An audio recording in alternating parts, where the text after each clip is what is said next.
the school looks. All right, let's move on to page 123, and also the summary is going to be uploaded. Exercise 3, Dead Man's Path, on page 123, guys. The first question says, describe the character of Michael Obi and his wife, Nancy, and what you learn about their feelings, beliefs, and attitudes. So, Michael Obi was an energetic young man. Again, he was an energetic young man. He was given the position as a headmaster, back color, as a headmaster for his outstanding performance and his enthusiasm for modernity. Again, this is very important. His enthusiasm for modernity. That's why they actually hired him, or they gave him this position. He's extremely outspoken against traditional African culture. So he was against the African culture. Outspoken means that he is honest. He doesn't lie. If he doesn't like something, he says it right away. Outspoken against traditional African culture and customs, the traditions. He is an intolerant headmaster. He doesn't tolerate anything. Who focused on modernity and maintaining beautiful gardens on the school's compound. So this actually is also like a summary to the story. His misguided zeal led him to lose all what he dreamed for. All right, his misguided zeal. What's the meaning of zeal? Prompt eagerness or willingness, delayed willingness. He didn't think, he didn't want to wait or to listen from people. No, he just wanted to act and perform and achieve what he came to actually achieve, right? So his misguided zeal, quick or not delayed or prompt, he doesn't wait to think. Prompt eagerness and willingness. Let me write this. Prompt eagerness. To lose all what he dreamed for and all what he worked for. This also could be dreamt. All right.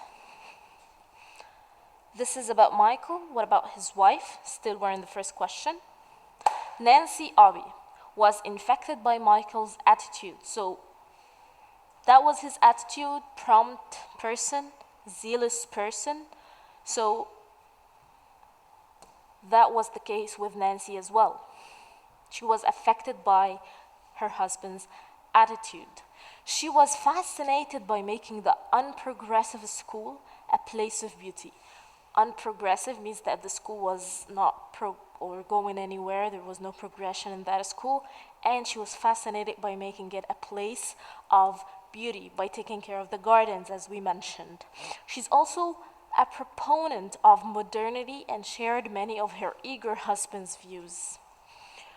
Okay, so that's it with question number 1. If you'd like to copy that, you can of course go back and forth with the video to write. And also this PowerPoint is going to be on the LMS, so don't worry about copying. All right, moving on to the next question.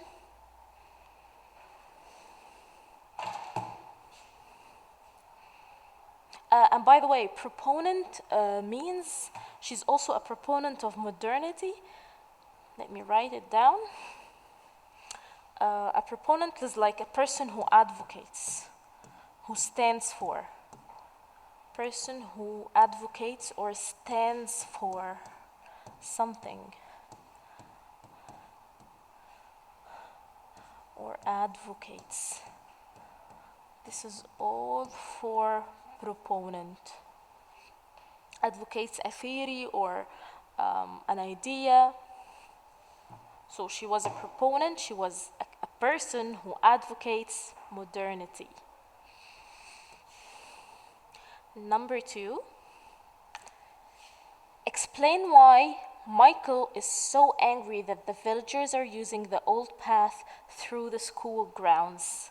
Why was he so angry? Just let people use it. Imagine that some people are going in and out, back and forth in your school through a path that they call that this path has significance or it has spiritual significance.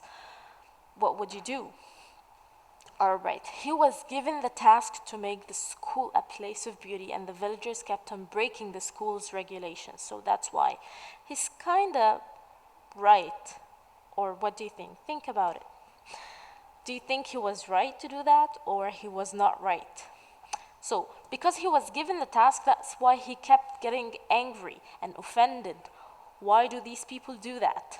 They're breaking the school's regulations that he had set. This would put him in a bad situation when the inspectors come to visit the school. All of these things he was doing, he was trying to make the school look nice for when the inspectors come. All right, next. Number 3, explain the reasons that the village priest gives for why they should continue to use the path. So the priest had an argument with Michael, and he tried to convince him, no, please keep that path. People think it's very sacred. People need it. He said that the spirits of their ancestors and children travel along the path. Here I mean the priest. Okay? The priest, not Michael. So, what's the thing or his argument? What are the reasons he tried to say or to persuade Michael with? Where he said that the spirits of their ancestors and children travel along the path. And actually, Michael didn't believe in his spirits and ancestors and so on. All right, next. Number 4, explain what leads to the damage being caused to the school property. Explain what happened or what led to this damage in the school property.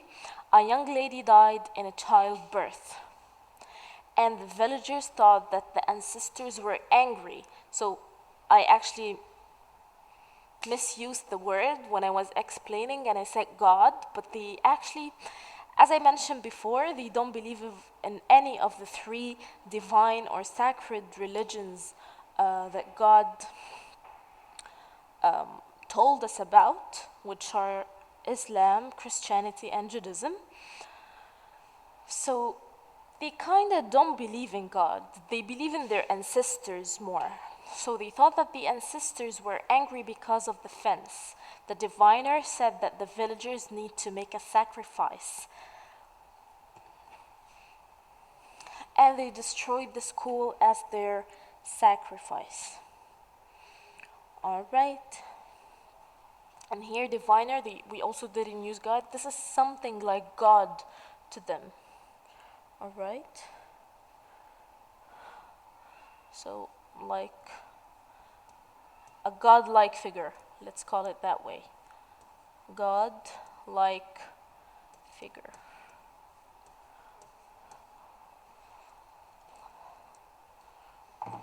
Again, so they believe in their ancestors and in their diviner. They don't actually believe in God, which Michael was trying to change in this city or village.